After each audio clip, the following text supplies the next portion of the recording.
திருப்பத்தூரில் மசூதிக்கு சொந்தமான பல கோடி ரூபாய் சொத்து அபேஸ். ஆதாரத்துடன் புகார் அளித்தும் இதுவரை நடவடிக்கை இல்லை. புதிய கலெக்டராவது நடவடிக்கை எடுங்க. மீண்டும் மீண்டும் கலெக்டர் அலுவலகத்தில் புகார். திருப்பத்தூர் மாவட்டம் திருப்பத்தூர் அடுத்த கருப்பனூர் பகுதியைச் சேர்ந்த மக்கள் சட்ட உரிமைகள் கழக மாநில ஆட்சிமன்ற குழு உறுப்பினருமான ஜானி பாஷா மகன் வாஜித் என்பவர் திருப்பத்தூர் மாவட்ட ஆட்சியர் அலுவலகத்தில் இன்று நடைபெற்ற மக்கள் குறைதீர்ப்பு கூட்டத்தில் மனு ஒன்றை அளித்தார்.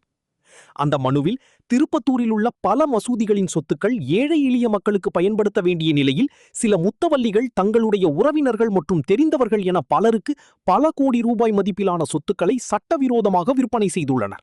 மேலும் கடந்த 2025 ஆண்டு முதல் தற்போது வரை பல மனுக்கள் கொடுக்கப்பட்டுள்ளது. ஆனால் இதுவரை உரிய விசாரணை நடத்தாமல் அதிகாரிகள் மெத்தன போக்காக செயல்படுகின்றனர். மேலும் யார் யார் வக்ஃபு சொத்துக்களை அபகரித்துள்ளனர் என்பது குறித்தும் முழு விவரங்களையும் கொடுத்துள்ளேன். தற்போது புதிதாக பதவியேற்றுள்ள மாவட்ட ஆட்சியர் ரவிக்குமார் நடவடிக்கை எடுப்பார் என நம்பி மீண்டும் மனு அளித்துள்ளேன் என குறிப்பிட்டிருந்தது. திருப்பத்தூரில் கருப்பனூரில் இருந்து வந்திருக்கிறேன்.